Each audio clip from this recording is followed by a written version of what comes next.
Can you guys hear me? Yes. All right. Oh, yeah. Thank you for coming to our talk with Lia Halloran and Kip Thorne, moderated by Jesse Damiani. My name is Luis De Jesus, and I'm the owner of this gallery and director as well. And this is really an exciting event for us because we've been working with Lia for so many years. And we've just kind of seen her grow and expand as an artist. She kind of takes a place among artists like no other. I mean, you know, she's not your typical artist. So, and that's one of the things we love about her, and we look for artists who really sort of kind of step outside that sort of mold of what you consider to be an artist, right? A painter or whatever it is, but what are they bringing to that makes them different from everybody else? And she has a lot of that going on for her. I'm going to make this short. I don't want to talk too much because they're going to do all the talking. But this is by far the largest crowd that they've had in their tour so far. We've been keeping people out of here because we just can't fit all those people. So, any case, this is sort of almost the end of their tour here in the United States. They've been hopping around the country doing speaking engagements, several here, I guess, in the LA area. They're going to do one at Chapman University in Orange County, I believe in February, right? And that's before they go to Europe, and they'll do a few over there as well. So, Kip, it's great to see you again. Welcome to the gallery again. Jesse as well, and I'll let you guys take it over. Amazing. Okay, well, thanks for the introduction. It's a real pleasure to be with you all here, talk about our wonderful collaboration and book. First, we thought we would start by reading the prologue of the book. So many of you have seen the book and some of you have not. The paintings that you see in the gallery are about 1/3 of the images that were created for our book that we've been working on together for the past 13 years. So we'll give you a little quick intro as to the poetic prose that accompany the paintings that you'll see in this gallery. Our universe is varied and vast. Galaxies, planets, stars, and moons, quasars, pulsars, and magnetars, all made from atoms and molecules, just like you and me, and all that we hear and touch and see. Our universe is also endowed with a marvelous shadowy side that is warped, phenomena forged from warped space-time. Witness the ravenous fat black hole that Lia depicts, ingesting her wife, Felicia. Although this warp side is entwined in the weft of our matter-filled universe, its stars, its planets and nebula, its galaxies and comets, we humans never saw it until just recently. Why did we never see? Warp space-time cannot produce light or other signals that yesterday's technology was able to perceive. So now, how has that changed? A very long time ago, 1 billion years in the past, while here on Earth, multicelled life arose and spread around the globe. But in a galaxy far, far away, 2 spinning black holes danced around one another, rippling the fabric of space and time. The ripples, we call them gravity waves, sucked energy from the hole's orbit, so the holes spiraled inward, eclipsing each other toward a climactic collision. The holes at half of light speed catastrophically collided and merged in a brief cataclysmic storm of writhing and twisting space-time that brought the waves to crescendo. The climaxing gravity waves from this catastrophic collision surged out of their birthing galaxy and into interstellar space. Spreading across our universe for nearly 1 billion years, they stretched and they squeezed all that they met, stars and planets and nebula, in patterns that encoded a portrait of their birth, colliding holes and space-time storm. Then, 50,000 years ago, when humans shared Earth with Neanderthals, the spreading and weakening gravity waves sailed into our spiral-armed Milky Way, our galaxy, our home. On September 14th, 2015, Near the Antarctic peninsular tip, the waves flying upwards plunged into the earth through air, then oceans, then rock. Whispering up through Earth's bowels unscathed and emerging just north of New Orleans, the gravity waves came face to face with a complex and huge L-shaped invention designed and built to perceive them. LIGO, the Laser Interferometer Gravity Wave Observatory. Flowing through LIGO, the gravity waves stretched and then squeezed microscopically two very long beams of bouncing light that extracted the portraits the waves had encoded, colliding holes and space-time storm. This tiny shutter in LIGO was momentous for the whole human race, our very first moment of contact with the warp side of our universe. The warp side of our universe is home to many beasts, beasts that are forged from warped space and time, beasts that may well include black holes and wormholes, time machines and cosmic strings, gravity waves and singularities, our universe's Big Bang birth, and many other beasts, wondrous, weird, and wild. For decades, I, a beast, materially composed, have been consumed by quests to fully comprehend this warped side of our universe. How? Through tricks of mathematics and computer simulations, probing Albert Einstein's relativity equations, and in a 1,000-person fleet of scientists and engineers, we've pursued a quest to invent, construct, and utilize our behemoth LIGO for humans' first encounters with the warped side of our universe. Big questions have driven these warp side quests, some that I'm sure you have asked yourself, and some you likely have not. How did our universe begin? Can anything travel backwards in time? Can advanced civilizations build wormholes for fast interstellar travel? How does warped space-time behave when wildly, frenziedly writhing like the open sea in a storm? How does the warped side of our universe impact the material side, the side that we humans see and feel? In this artistic, poetic book that will undulate in your hands, Lia and I use paintings and verse to shed some glimmers of light on all of these big questions. But first we shall pause to explore the quintessential example of a beast who inhabits the side that is warped, the black hole. And that is how our prologue ends. But just to say just a bit more, the black hole actually has a rich variety of features, all made from warped space-time, likely far richer than you have ever heard or imagined before. The first chapter of our book introduces those features one by one, and then summarizes them in the following way. And I guess you're not going to see this, so you don't get to see the summary. We have this on the screen. If you look at that imaginary screen behind you, It's great. So anyway, we'll pause there.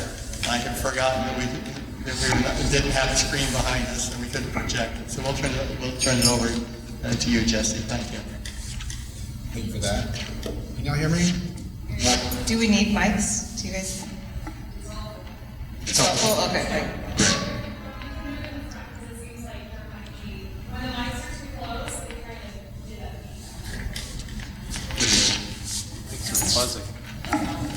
It's the slow side. If it's not a problem for the recording, I'll just go without.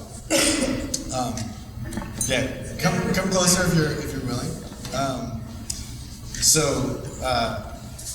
This is obviously an unconventional book, and there's a lot to get into in terms of both the art and the physics. But I think we should start at the start, which is how did this unconventional book come to be? So I am an artist that just exists in the world of galleries, and when I was in graduate school getting my MFA at Yale, a lot of the subject matter of my work was starting to be influenced by science, and that was really the first time that I thought that perhaps that could be using personal narratives, a way that I could kind of cross over into this world that I was really influenced by. And there was, at that time, very few science books that were popularized that were like a welcome invitation to the things that you would like be interested in that you would have to learn if you were studying at a university. So I was taking a lot of astronomy classes, but Kip had written this marvelous book called Black Holes and Time Warps, Einstein's Outrageous Legacy, which, like the book Contact or the book A Brief History in Time, really set itself apart. Like right now, the popularization of science is wide, but at that time, it wasn't. And so Kip's book was really influential in a strange way, like being a young artist starting to think about like a contemporary practice. And I had made some of my paintings for my MFA show based on Kip's book.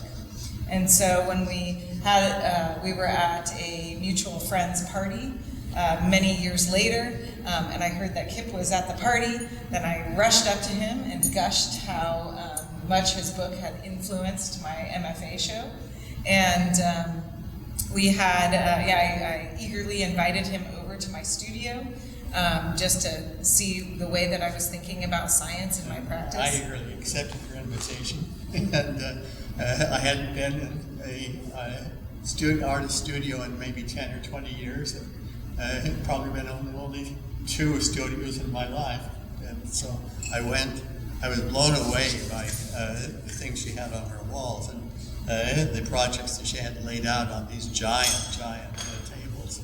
And I told her I was at the beginning of working on a movie with a young director, and it would be helpful if she made for me a sketch of that showed what black holes and wormholes are, that I could show to this young director to sort of inform him what the basis of the movie was. The movie was to be based on a treatment that I co-authored with Linda Holst, who's a well-known producer in Hollywood.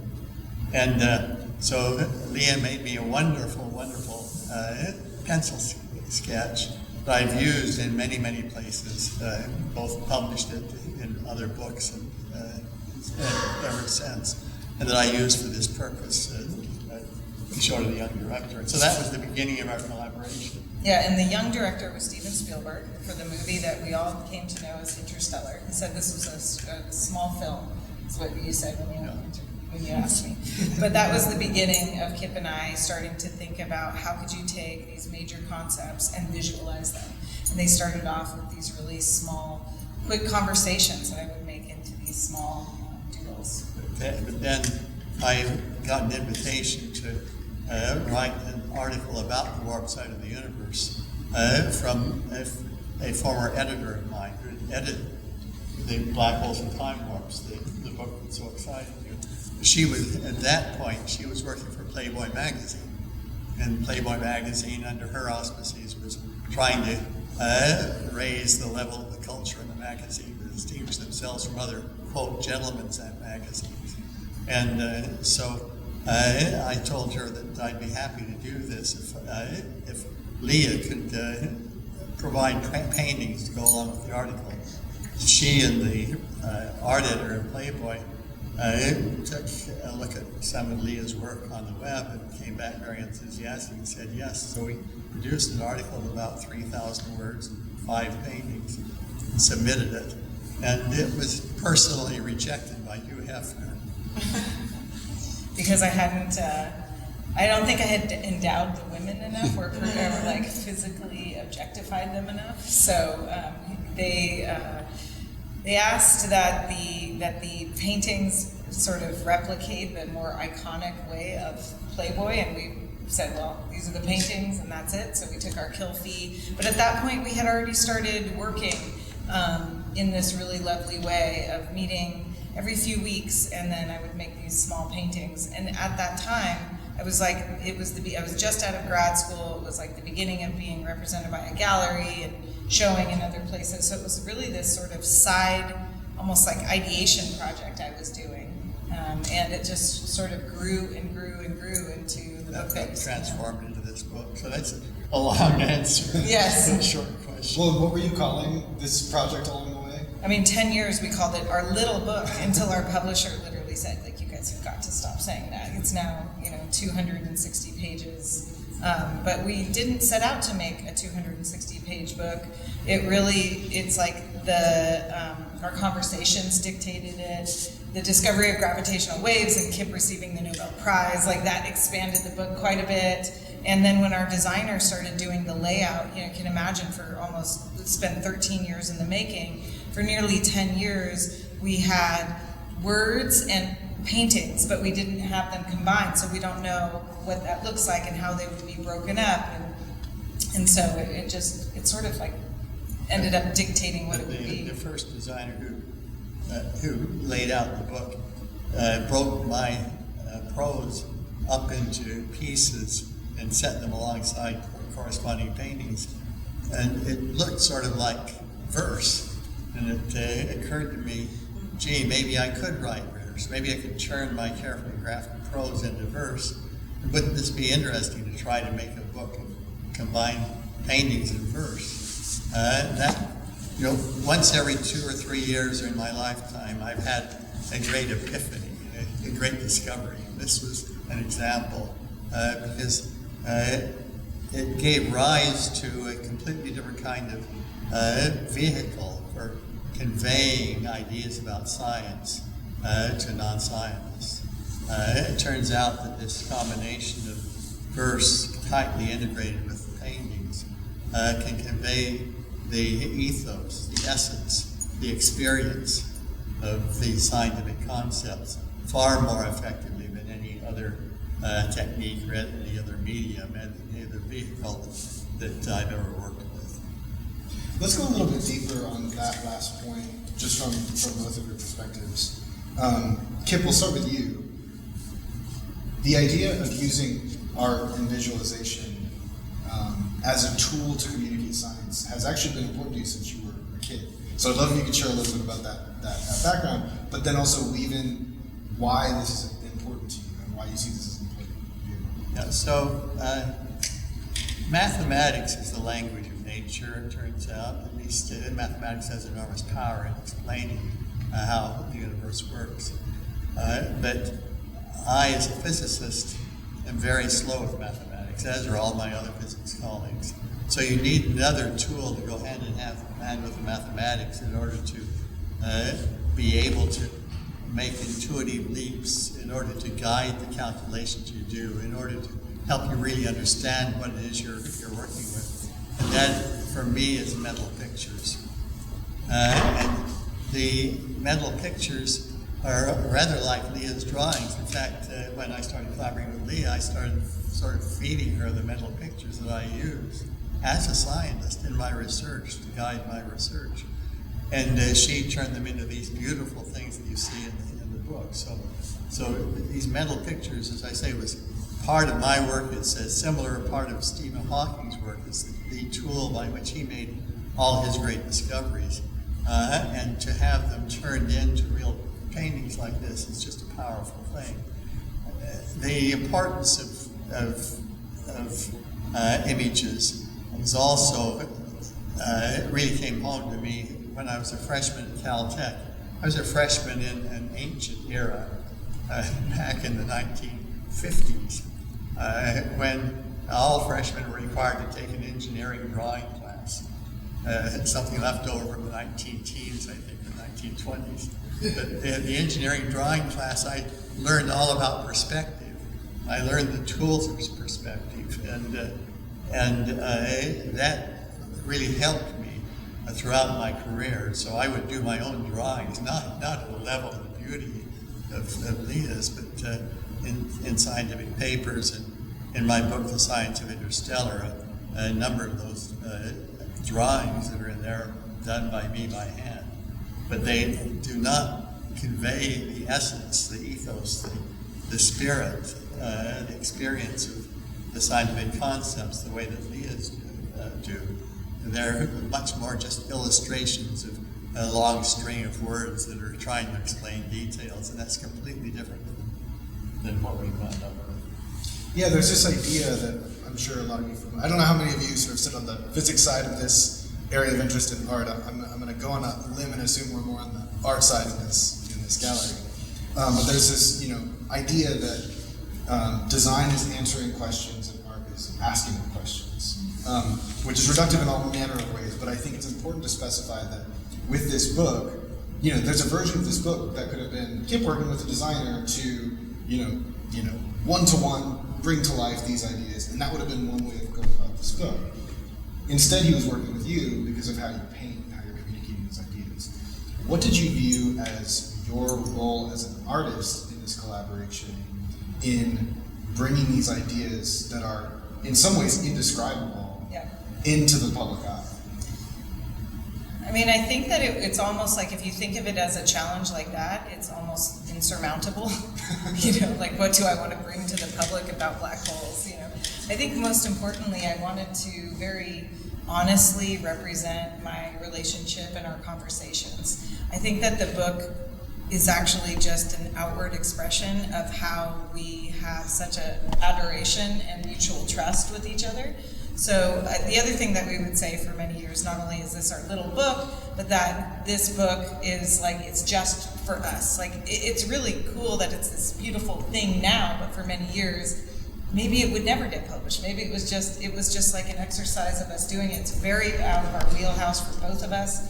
But I think that I was really interested in trying to take a concept that I was so passionate about and had amazing relationship with someone who was singularly had, whether it's mathematically, through computer simulations, through his research groups, through his career, someone who had a deep understanding of things that are in the warp side of the universe. And so to try to distill them into the most fundamental way that you could look at it and have like an experience of it.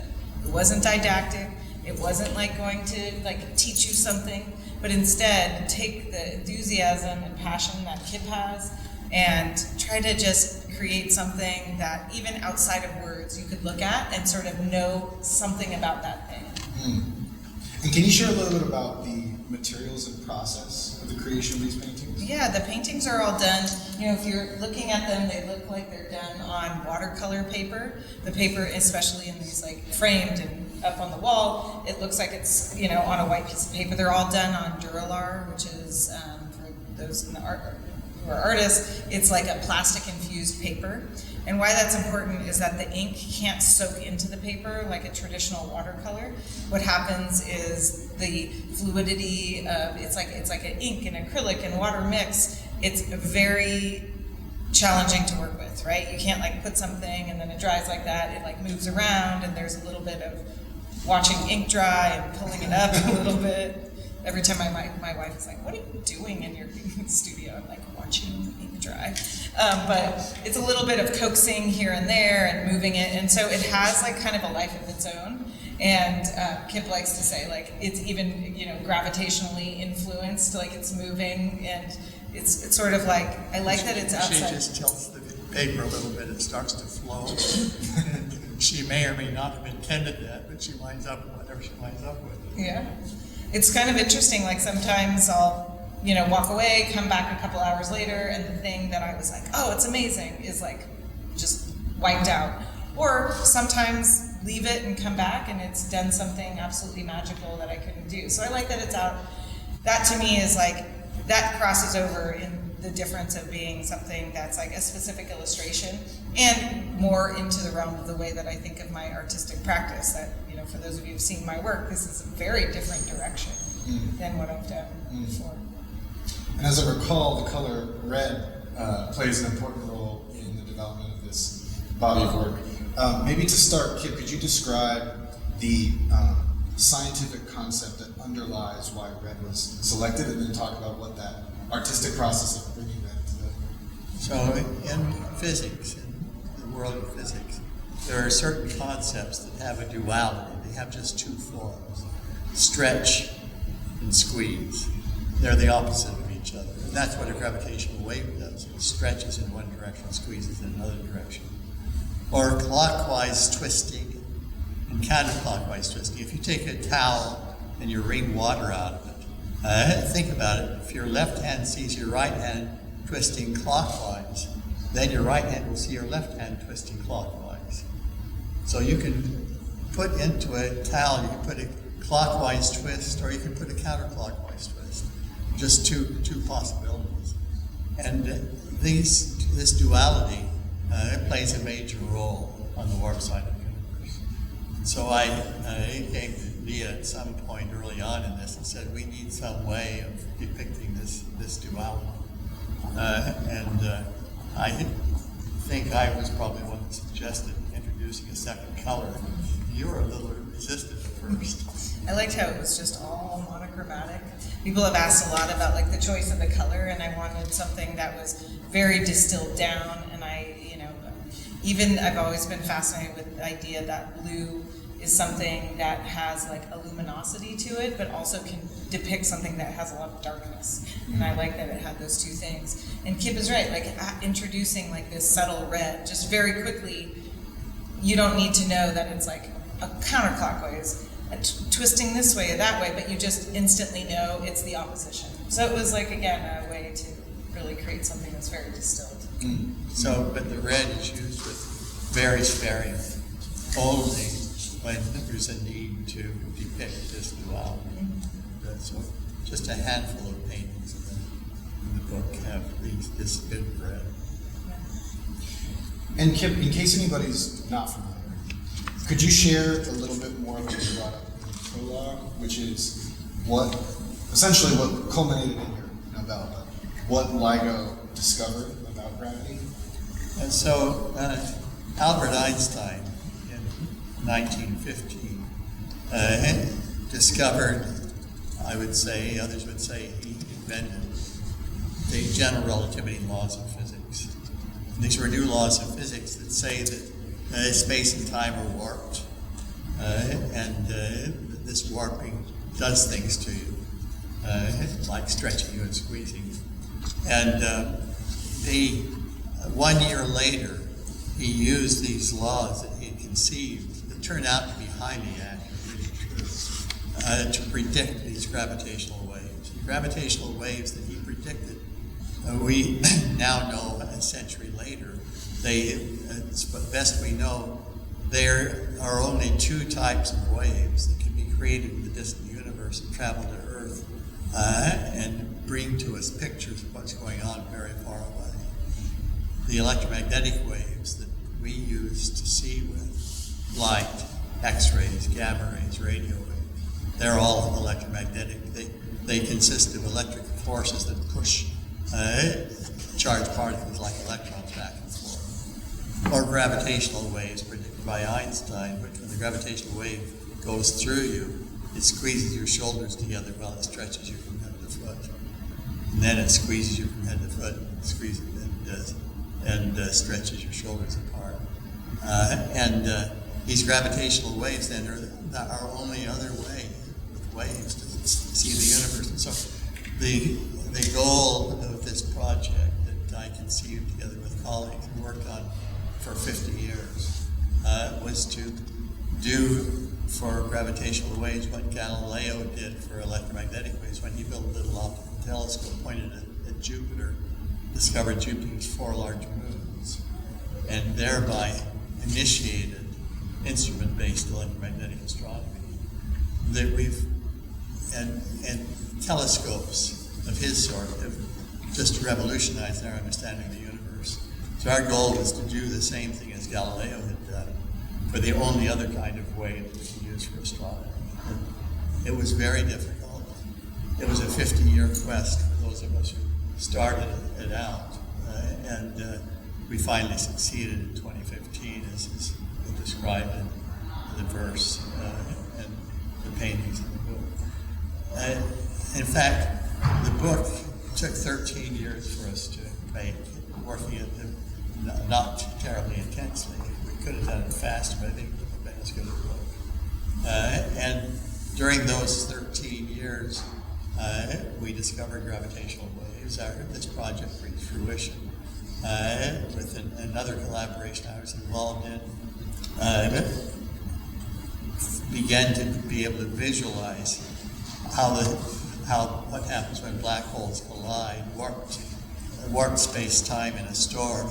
So there were a number of discoveries about the warp side of the universe that constitute about half or maybe 60% of this book, were all made while we were writing the book. Which makes for quite a challenge for depicting these things. Yeah. You have a number of abstract depictions that are quite powerful. But also, as you referenced in the prologue, Felicia, your actual human wife, is the subject of both the verse and of many of the paintings. Talk to me about why you did that, but then also what that experience was like and why that felt like the important way to communicate these ideas of representation. Well, Kip and I both have been always on the same page of having the goal of creating the concept made physical for the viewer, the reader. So if you're, there might be points when the paintings transform your experience a little bit further, or points when you're like anchored to the verse. But for both of us, we felt that having even you have a surrogate, or you can kind of imagine your own body in these situations would be really powerful.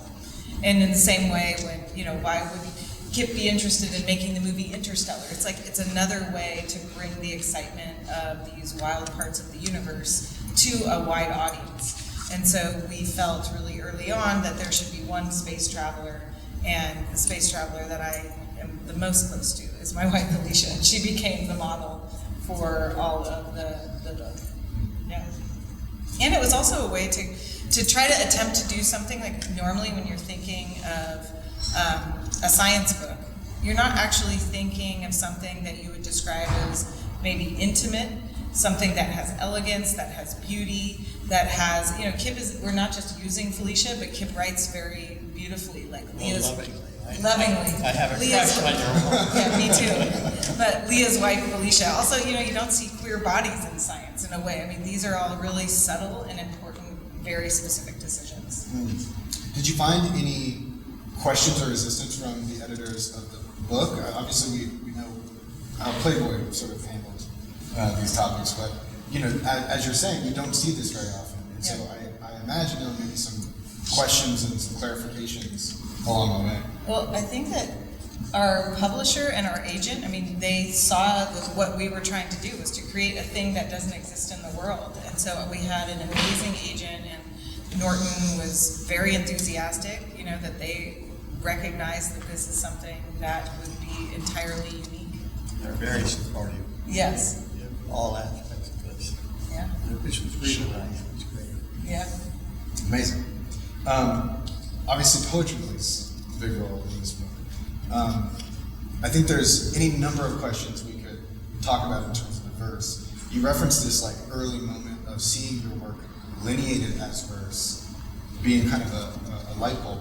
But where did you go from there? So from there, I harkened back to when I was very young. I fell in love with the poetry of Robert Service, particularly the cremation of Sam McGee, who's called the Bard of the North, or the Bard of the Yukon, I guess. And strange things are done. There are strange things done beneath the midnight sun by the men who moil for gold. Through northern lights, you see clear sights that will make your blood run cold. And so it has a meter, it has a rhythm to it, and I have always loved that rhythm. And I quickly realized that I could really infuse the verse that I was working with the rhythm, the meter, the cadence, that could help carry along some of the feeling of what was going on in this, though a much more versatile cadence than what Robert Service uses, something that shifts as I shift from idea to idea or from viewpoint to viewpoint. But I did not even ever attempt to do rhyme. There's a bit of rhyme here and there, but only a touch, just at particular moments. Because that would be too constraining, for me at least, in getting across the essence of the things that I was trying to get across. And so I worked very hard. This was a very unfamiliar genre for me. And I had never really tried to do anything like this before. So I worked very hard over a period of several years to perfect the cadence of this, the meter, the rhythm. Did doing so in any way change how you were thinking about the science itself? I think it did it only in the sense that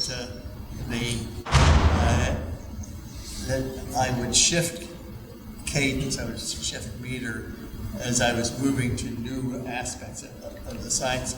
And it helped me sometimes to realize that there really was a shift from one particular point of view on the science I was talking about to a different point of view on the science I was talking about. But also was a vehicle in part for bringing emotion into this. Let me just as a side remark, somebody that we have worked with a little bit, Lia and I, Paula Froley, has a documentary film that is about to come out, it's not yet publicly released, about emotion in science that uses LIGO as part of this.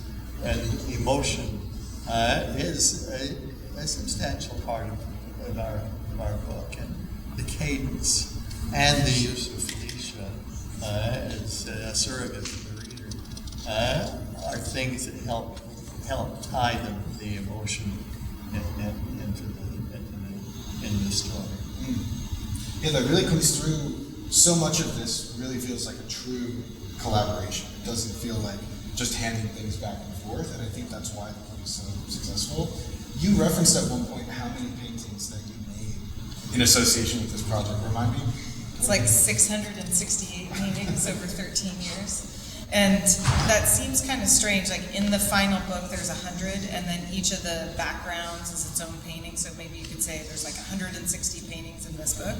But the extra, say, 500 plus is because Kip and I would actually make them as we were having discussions, and I would make a painting. I think someone had asked at one of our previous events if I ever make sketches, like pencil sketches. And I've never made, I don't even think I've even made one pencil sketch. Every painting was like an attempt to be its final, but in the same way that you would imagine like layering glazes of an oil painting, it's almost like a quick attempt to see if it kind of arrives perfectly formed. But it was really important, the iteration. So I'd make a painting, and then Kip would say, well, like using the counterclockwise or clockwise example, he would say, well, the feet have to look like they're going more counterclockwise.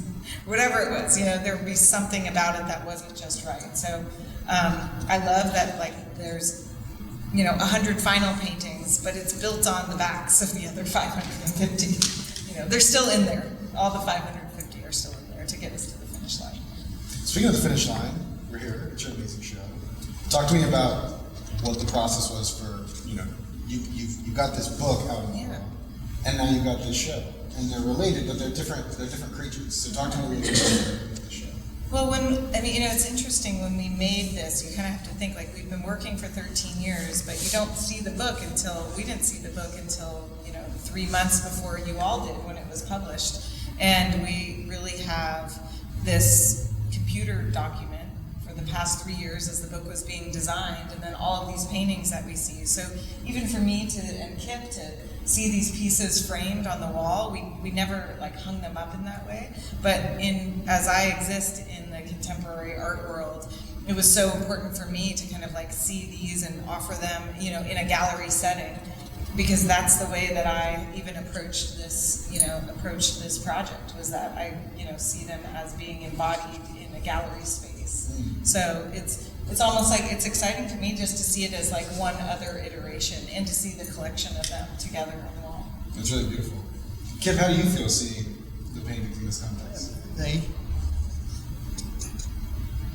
I find it in some ways startling because I see them normally in the context of the book. And seeing them stand alone, they're really beautiful. They have a body and essence unto themselves that just has a different feel to me than what we've been working with in the book and in the computer document over all this period of time. So I love them. But Lia did give me one painting, one of the early paintings of her wife going down a black hole that hangs very prominently in my study at home. And so I do have that as an example very early on. I don't think we've ever told you, but the original Playboy article, none of those paintings are in this book because all the figures in there were topless. And so we were like, okay, we better repaint these. So Kip got some of the original. I kept telling you, you've got to put clothes on Felicia. Yeah, for this one. So there's like the original version of the article. And You're like, I like the blue because it's super minimal. yeah, exactly. I could keep talking to them forever. I want to make sure that I've made space for y'all to ask any questions. So feel free to raise your hand and we can take it from there. Yeah. For Kip, would you say you felt like you had more creative control with this project versus your work on Interstellar? Or about the same? I think it was very similar in the sense that it was both of them were true collaborations. Working with Christopher Nolan, just by way of explanation, Steven Spielberg was the original director on Interstellar, but he carries along more movies in the early creative phase than he had possibly actually filmed. And he had a choice between filming Lincoln or Interstellar. He chose Lincoln, which I think was the right choice for him. And so we wound up with Christopher Nolan, who took the film over and changed it enormously. And that was the best choice for us, I think. And so it was a very close collaboration. Of course, the science in Interstellar is a much more modest piece of Interstellar than the science is in my collaboration with Lia. Nevertheless, in both cases, it was a tight collaboration between people who really like each other and people who come from very different backgrounds, bringing different skills to this, different points of view. And so just glorious collaborations, these two. And it is surprising to me, remarkable to me, what similarities there are between those two collaborations. I wonder for both of you, as the new information that's been coming from the Webb telescope kind of changed the way you're working, you're thinking? Has it expanded the science? Has it expanded your understanding in visual art? Because that's rather new. Yeah, not yet for me. So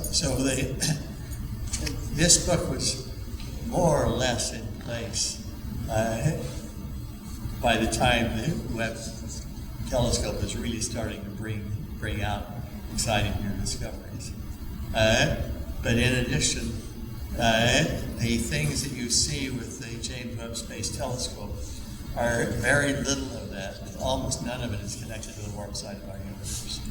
You're looking with light and with infrared radiation at objects that where in some cases there's a black hole present that is influencing what you see in the electromagnetic spectrum.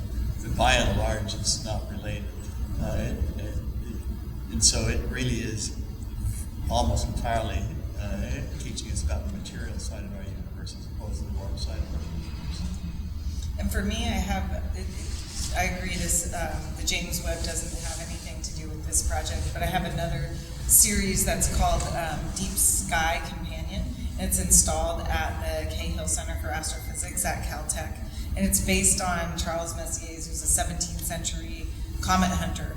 These first things that he was looking at, and he was irritated by them because they were these blobs, nebula, he called them accidents, that he was finding, and he was 200 years early to discovering galaxies. And so I made a kind of a rendition of these 110 Messier objects. They're very cool because if you have ever looked through a telescope, I would highly bet good $50, $100 that you've looked at a Messier object because they're close and they're bright. And so to me, my interest in James Webb is to look at the new images of the galaxies, that we have this historic moment where Charles Messier is before photography, so he's making you had to be a draftsman, so there's drawings, and then we go to Hubble, and then we go to James Webb, and just the evolution of our understanding in visualization of these objects. So, yeah. picking up from that really quickly, I forgot there's one moment in the book, I guess, spoiler alert if you haven't read it, where you get a call from Carl Sagan. I'd love if you could share a little bit about that. So I forgot. He wanted his space traveler in this movie called Contact, if some of you heard of that, to go through black hole. I'm just trying to remember that piece. I know the story, and I'm trying to remember that piece in the context of our book. Oh, yeah. So Carl Sagan and I were close friends going way back to the early 1970s, because the planetary exploration program, which he was much involved in, largely comes out of the Caltech JPL collaboration, the JPL, the Jet Propulsion Laboratory. Although it's a NASA facility, it's a NASA facility that was created by Caltech, and we gave it to NASA since they started to pay for it. Anyway, so he would come out to JPL and Caltech for all the planetary missions, and we became close friends. So he was working on, conceived a movie that became Contact.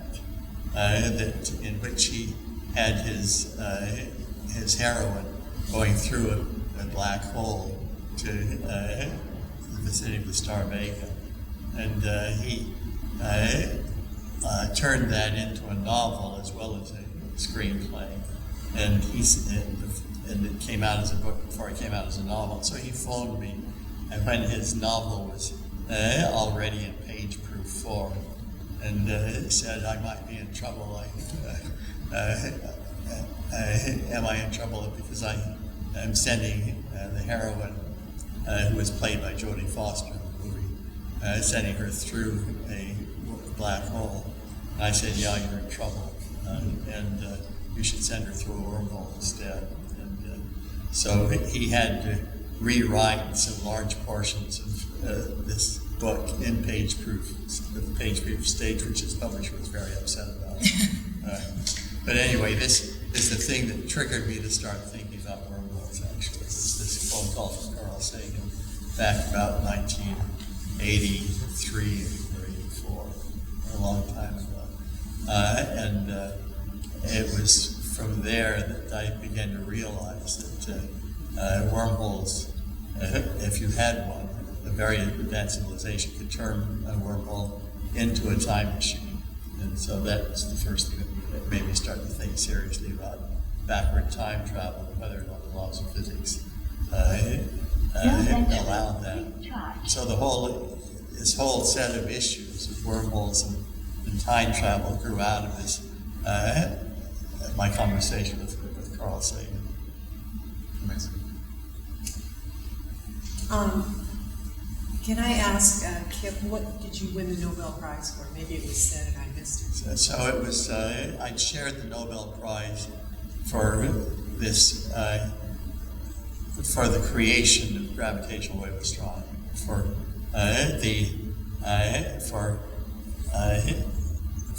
setting up the vision that we could use this second kind of wave, besides electromagnetic waves, the gravitational waves, to do astronomy.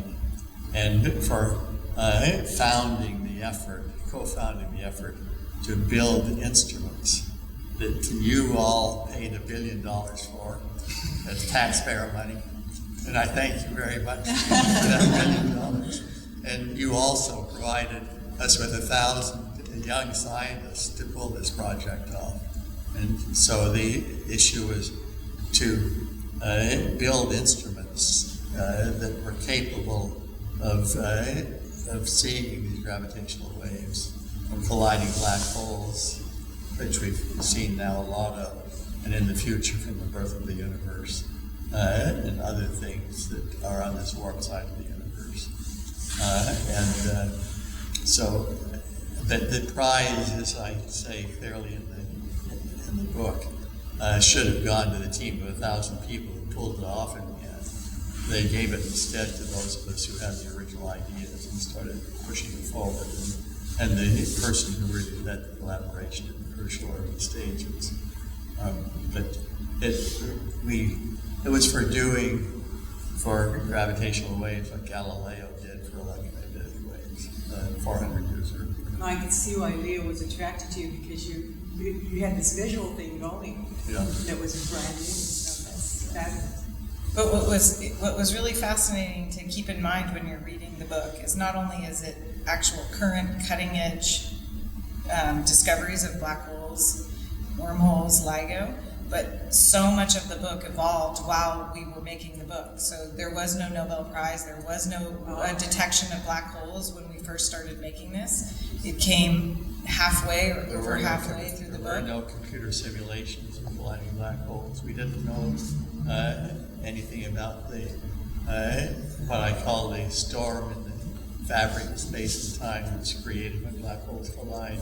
None of that was known when we started making the book, and that's the essence of the book. I mean, one perfect example is towards the end of the book, there's two neutron stars that surround each other and they eventually collide, and I had made this beautiful painting maybe like a year and a half ago that was like, I loved it, I loved the layout, and we're like maybe 3 weeks from going to final for the press, and Kip says, there's a new simulation, we need to make another painting, and I was like, no, this one is good. He's like, the shapes are different, and so, you know, so it really is, right? This is current astrophysics. Yeah. Were you doing this work at JPL? At Caltech. So it was basically a Caltech-MIT collaboration. The person who conceived the kinds of instruments that we used is a guy named Rainer Weiss, who's at MIT. So it was a transcontinental love affair between them and me.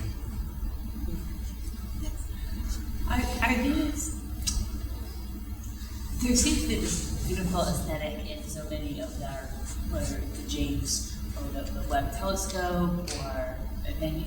How important was the aesthetics when you were putting this together? Like you were just saying, you had this beautiful painting, but it wasn't quite accurate, so you just had to scrap that one. Mm-hmm. When you were making these paintings, were you looking for the beauty and aesthetics in it? Does it come naturally? Is space and these ideas just ingrained in us, that there's a natural aesthetic beauty to it? Yeah. I mean, I think that's a great question in terms of like sitting in a gallery setting, like these, the dialogue between like beauty or taste, or, you know, in the interplay in all of contemporary art.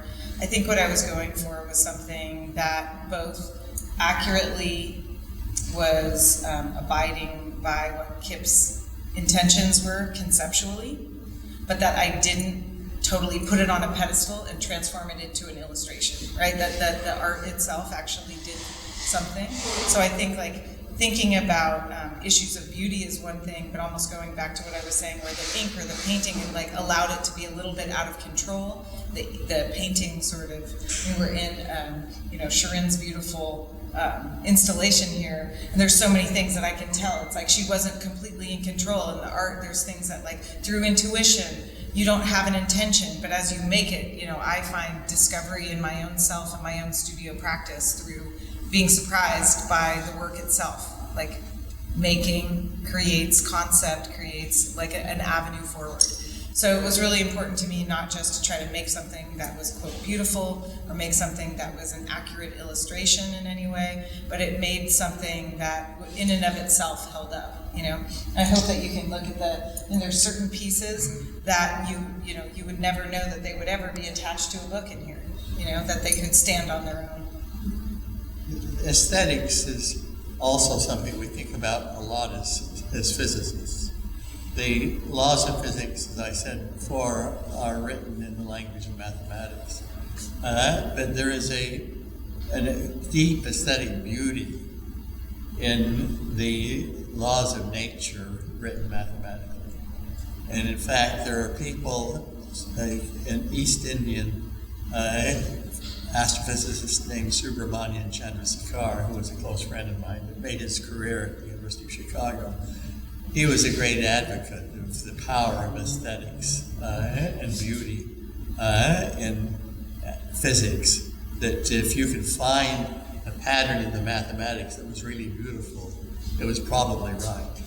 And he guided his calculations by searching for beauty in the mathematics. And how he did that, I never understood, because I could not get to the right answer by searching for beauty in mathematics, but he could. I was going to say, was he right? He was right for him. He was right, very much right for him. It is right that Einstein's relativity equations are absolutely beautiful to somebody who is steeped in mathematics, and there have been alternative theories of gravity proposed by other people before this was relativity was really proved experimentally to be so accurate, and they were nowhere near as beautiful. The most beautiful one, the thing that was most beautiful mathematically turned out to be the correct one. So the beauty is there in the mathematics of nature, and the beauty is there in the visual pictures that we use to aid intuition as science. And Lia's version of those pictures is the most beautiful of all. And so the aesthetics is... That's a fact. It's a fact. The aesthetics is there from the very deepest end of the mathematics all the way up to the paintings that she has endowed our wonderful book with. See, if you're interested in that kind of overall question, there's a lot of interesting stories about Pythagoras and Euclid, who were totally driven by beauty. Like, they found things that were, like what Kip's saying, contradictory in mathematics, so then they would say, oh, they're totally not true. Like, they wouldn't even move forward if there wasn't like an elegance and balance. And we see that really clearly in nature. And in a way, you're thinking about nature or a sunset. Like, this is just a different, wider version of that, right? Seeing black holes, we're not going to visually see them, but now we have a new tool to detect them through gravitational waves and the curving of space and time. Part of why this show is such an achievement too is that, you know, in contemporary art, and you're sort of getting at this a little bit, beauty can sometimes be a dirty word, which it's a pejorative way of saying there's no there's no concept, it's just pretty. Your work manages to be both beautiful and translate complex ideas, which is not something we always associate necessarily with beautiful paintings. Yeah. I think what I would say is that, like, my work is always conceptually driven. So even your question, which is a cool one about James Webb, I'm not really drawn to things that are already like visual depictions. In my wider studio practice, like my last show with Luis was called Double Horizon, and it was me attaching 4 cameras to the external parts of a plane, and as I was learning how to fly a plane, fly around Los Angeles for 2 years gathering all this footage because I was interested in representing time. You know, it was like thinking, like, how could one represent like a passage of time? So I'm really drawn by a concept and then finding a way to visually create an experience for the viewer. So that kind of answers my question, because I was going to ask you, Lia, if your work was based more on computer simulation that came out as you worked on the project, or more with your dialogue with Kip? You'd actually be pretty surprised to find that I was not influenced by very many visuals for this book. There were very few moments that I used any computer simulations or any other depictions of like black holes or anything at all. It was really just Kip would give me, we would have conversations, he'd give me little nudges, sometimes it would be a phrase, sometimes it would be an hour-long conversation. And I would take just, you know, written notes or make, you know, those tiny ink drawings, or Kip would actually draw he would make tiny pencil sketches for me that then I would transform. But I made it a point that of the paintings in here that are representational, like you're looking at it and it is a galaxy, it is a picture of a person. Unless it was a historic image, then I took my own photographic reference. So all the paintings of Felicia, we have this great adventure where over the pandemic, one of my collectors in his very cool jet flew us to LIGO itself, to actually all the paintings of LIGO we took while we were in a jet in the air. Those photographs then I used as references for the paintings. But I was really influenced by our conversation.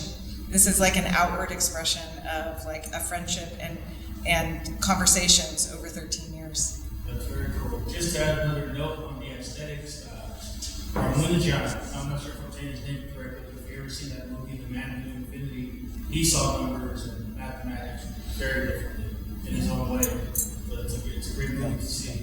And I think it's a book as well. Oh, cool. That's a great movie. Yes. All right, on that note, thank you to Luis. Thank you both. Everybody make sure you grab a book.